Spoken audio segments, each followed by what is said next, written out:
Olá, sou o professor Wagner de Biologia. Na aula de hoje vamos falar sobre evolução, evidências da evolução. Bom, nós estudamos Darwin, né? Estudamos sobre Lamarck, sobre a teoria da evolução, sobre suas ideias sobre o processo evolutivo da espécie, né? De todos os seres vivos que temos no planeta. Até nós encontramos nisso, que somos parte desses seres vivos, né? A história do homem e do macaco, a evolução, que a gente vai ver mais para frente. Bom, vamos ver um pouco sobre essas ideias, né? Esse primeiro quadro que vocês estão vendo aí é bem interessante, ó. Sobre quando a gente fala em evolução, essa evolução embriológica, né? Embrionária que a gente fala. Se você pegar lá, olha que interessante. Pega a primeira linha de cima de todos esses animais que estão aí em cima. E você pega o, o primeiro, dá para saber quem é quem? Dá para saber se é peixe, anfíbio, réptil, aves e mamífero? Não, a primeira linha praticamente são todos iguais. Se você pegar o peixe e o anfíbio, igual. O réptil, ave, né? Só os mamíferos que é um pouquinho mais gordinho lá, tá vendo?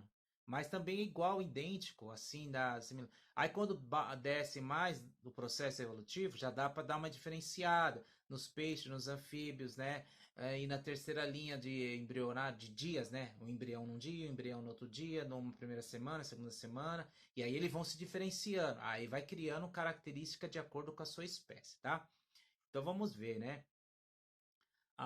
Então, vamos ver os dados da paleontologia. Dados da paleontologia é muito importante, né?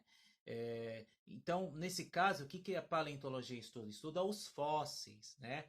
Os fósseis são estruturas, né, ossos mineralizados na rocha, né, do processo de bilhões de anos atrás, milhões de anos atrás, onde tem lá o modelo biológico, físico, né, do possível ser vivo que viveu antepassados de nós, né?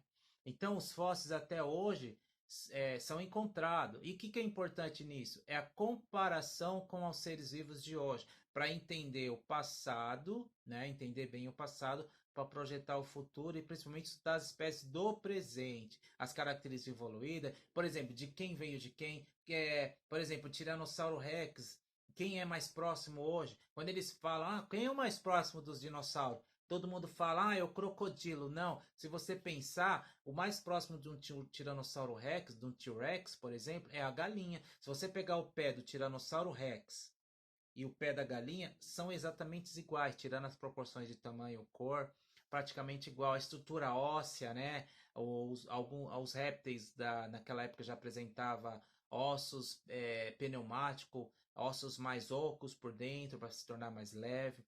Então, são essas estruturas. A paleontologia, do estudo dos fósseis, faz com que a gente entenda, por exemplo, é, o papel da escala evolutiva, o tempo evolutivo de cada espécie, né? Levando a essa comparação, faz com que a gente entenda de que cada espécie veio e qual foi o seu papel e qual foi a linha evolutiva que cada um seguiu, né? Vamos então dar uma entrada mais aprofundada nisso, tá?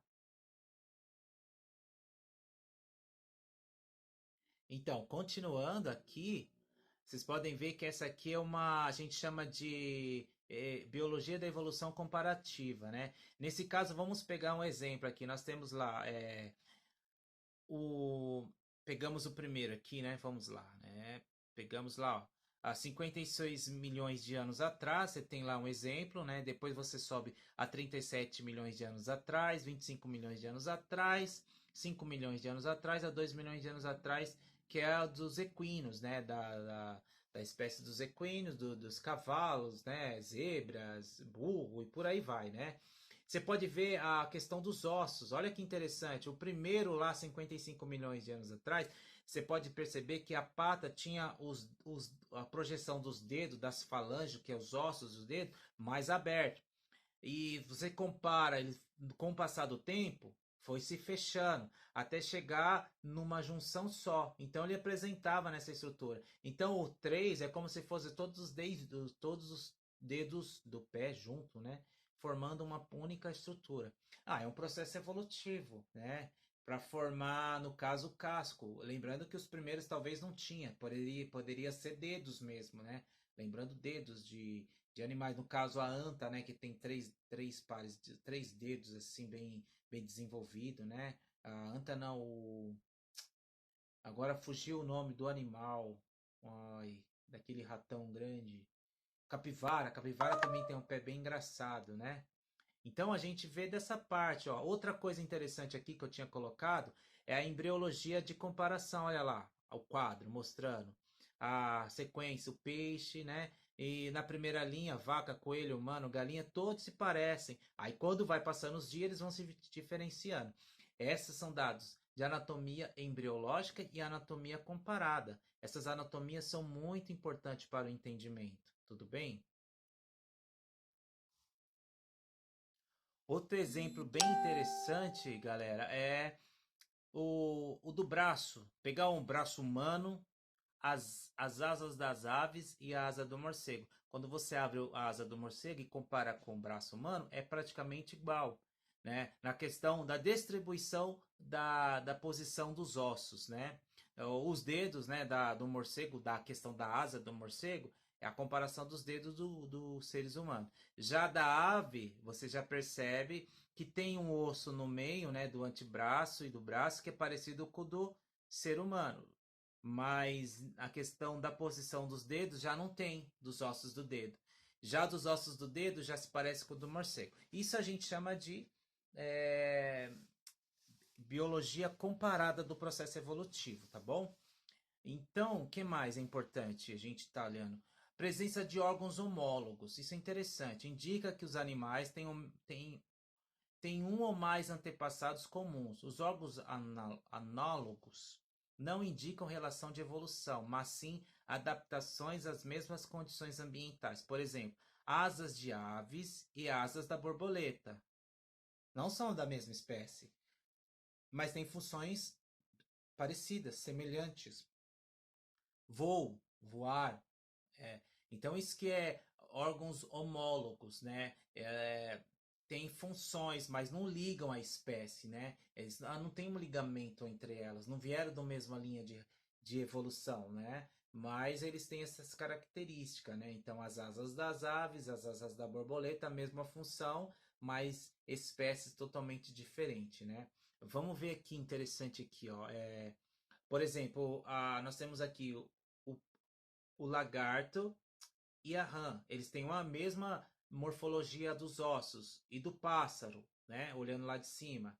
Lembrando do homem. Todos têm. Vocês estão vendo as cores? Amarelo, azul, vermelho, laranja. Representa a aproximação dos ossos dos membros de locomoção, do braço. São próximos, são parecidos. Não são idênticos, mas são parecidos, lembram, né? Mas com funções diferentes, né? Na questão da rã, o osso é muito modificado para salto, do lagarto para correr, para andar, do pássaro para voar, né? E por aí vai, né? De cada um tem um. Olha o da baleia, que interessante vocês olhando lá. Os ossos são bem curtos, né? Mas os ossos dos dedos, que a gente chama de nadadeira, são bem longos, né? O do morcego também é bem longo, né? São vários dedões assim, ó, de ossos, né? São ossos longos, né? Bem articulado. Então, esses são órgãos homólogos. São parecidos, mas não são da mesma, e tem funções distintas, né? Como eu falei, usa para nadar, o outro usa para voar, o outro usa para saltar, o outro usa para agarrar, que é o caso de pensar no macaco, né? Que usa os seus braços e caudas para fazer essa parte, né? De diferenciação do ambiente onde ele se encontra. Bom, outra coisa interessante são órgãos, são denominados estruturas vestigiais, que são vestígios de um processo evolutivo que, por exemplo, já não temos mais, né? Que perdemos a função. Lembra que Lamarck falava? Lamarck não falava que se você não usa atrofia, é isso aí, atrofia. Não, não usou, atrofiou. Então são vários exemplos. Vamos pegar alguns exemplos aqui em cima. Ó, nós temos aqui, por exemplo, membrana nictânica funciona em aves, né? Que a ave faz assim, funciona nela com função de proteção, né?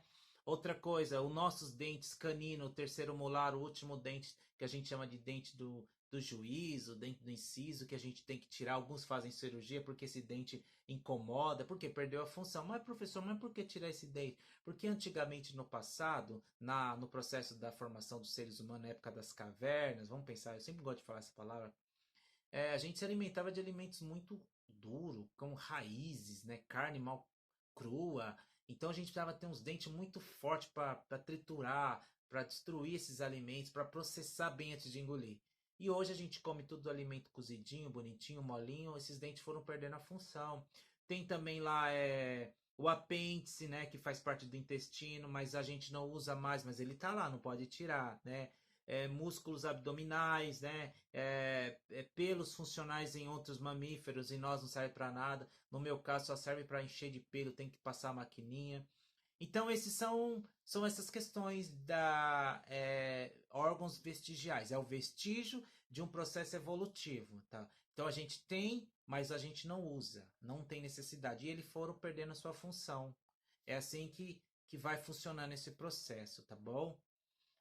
Então a gente também usa como exemplo os dados bibliográficos, né, para comparação, usando principalmente as questões de Darwin, né, de Lamarck, a questão geográfica, a questão da migração, né, por que você encontra, por exemplo, você pega aqui nós não temos crocodilo, mas eu tenho jacaré aqui no Brasil que é muito próximo do crocodilo lá da África, né?